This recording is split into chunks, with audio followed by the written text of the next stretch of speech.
Did you murder Clarence Darby? He killed my wife and child.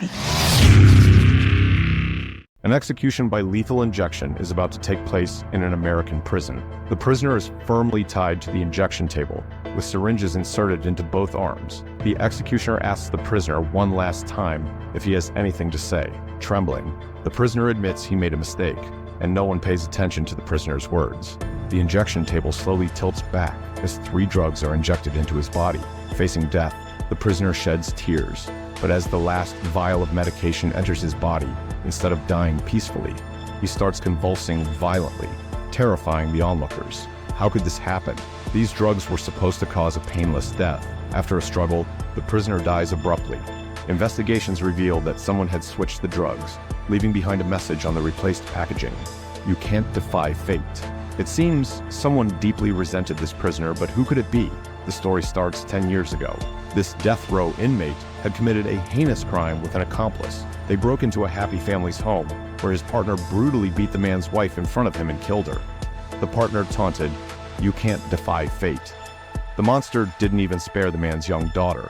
Soon, both criminals were caught and convicted in court. However, the judgment was shockingly unjust.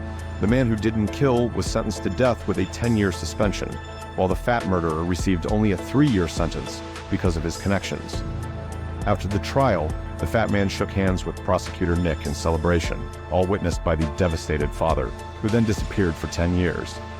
Upon seeing the news of his accomplice's gruesome death, the fat man coldly smirked. Little did he know that death was approaching. He received a mysterious call, warning him that the police were coming for him. Looking outside, the fat man, who had been involved in illegal activities since his release, fled in panic. Following the directions on the phone, he evaded the police's pursuit and arrived at a police car. The caller informed him that the officer inside had been knocked out. The fat man grabbed the gun, woke the officer, and threatened him to drive away. They reached an abandoned factory where the fat man, now free from pursuit, thanked the caller, but the voice he heard was now standing in front of him. It was the father who had disappeared for years. The fat man immediately fired his gun, but the moment he pulled the trigger, a poison needle embedded in the handle pierced his palm.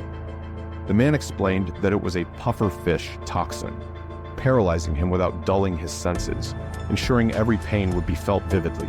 This was just the beginning of his revenge. The man tied the fat man to an old operating table in the factory, ready to dismember him piece by piece. He introduced various tools and injected adrenaline into the fat man, ensuring he wouldn't pass out from blood loss. He also placed a mirror above him, forcing the fat man to witness his own agony. The police later found the fat man in 25 pieces. Even seasoned officers were horrified. Investigations revealed the father was the prime suspect, leading to his arrest. However, he calmly awaited the police, standing naked in front of his door as they broke in. He offered no resistance, as his revenge had only just begun. Prosecutor Nick searched the man's house, finding numerous law books typically studied by experienced lawyers. Among them, a photo on the wall showed the handshake between Nick and the fat man years ago. Nick visited the father in prison, seeking a confession, but the man, now well-versed in the law, admitted every crime in ways that couldn't be used against him legally. Nick demanded to know his demands. The man replied, 10 years ago, you negotiated with the monster who killed my wife and daughter. Now I want to negotiate with you. I have a bed back. Give me a deluxe mattress and I'll confess. Feeling mocked, Nick refused. But as he left the interrogation room, his wife called him in panic. Their daughter had received a videotape, believing it was her concert recording. Instead, it showed the man dismembering the fat man. The girl burst into tears, but since the man wore a mask, there wasn't enough evidence for prosecution. Reluctantly, Nick agreed to the mattress request, causing discontent among other inmates. Days later in court, Nick hoped the judge would deny the man bail, but there was no evidence. The man then defended himself, citing a similar case to prove his innocence, leaving the lawyers astonished. Despite gaining release, this wasn't his goal. Instead, he publicly taunted the judge, saying, "You're releasing a guilty man just like you did 10 years ago with the monster who killed my family." Humiliated, the judge charged him with contempt, sending him back to jail.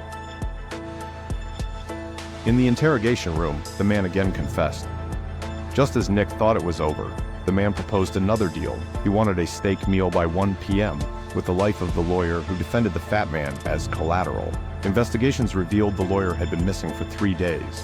To save him, Nick agreed, deliberately delayed the meal. After eating, the man revealed the lawyer's location, but the delay meant the lawyer had suffocated. The man had calculated everything, knowing the exact timing for the lawyer's survival. Nick was tormented by how the man could control events from inside prison. Meanwhile, the man secretly fashioned a bone into a weapon, killing his cellmate. Shocked, the warden placed him in solitary confinement. Nick learned from the man's colleague that he was a strategic genius who once worked for the intelligence agency.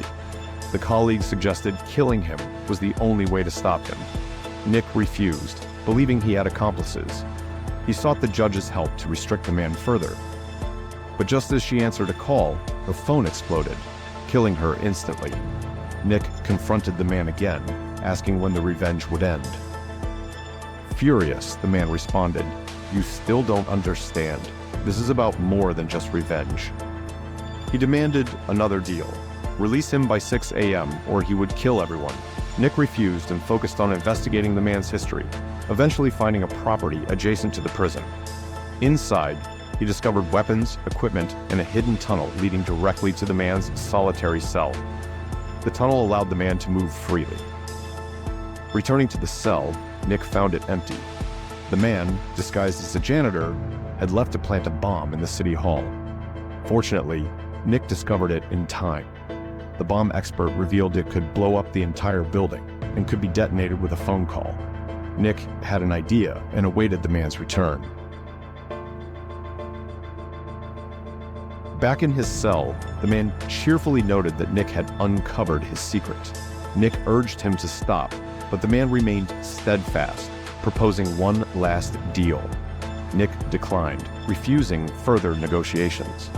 The man smiled, knowing he had achieved his goal of making Nick understand the principles of justice. He called to detonate the bomb, but Nick locked him in his cell. The bomb had been moved there. The man wasn't surprised. He sat calmly, holding a bracelet his daughter once made for him, embracing death. Justice may be delayed, but it never fails to arrive. Yet, is delayed justice still justice?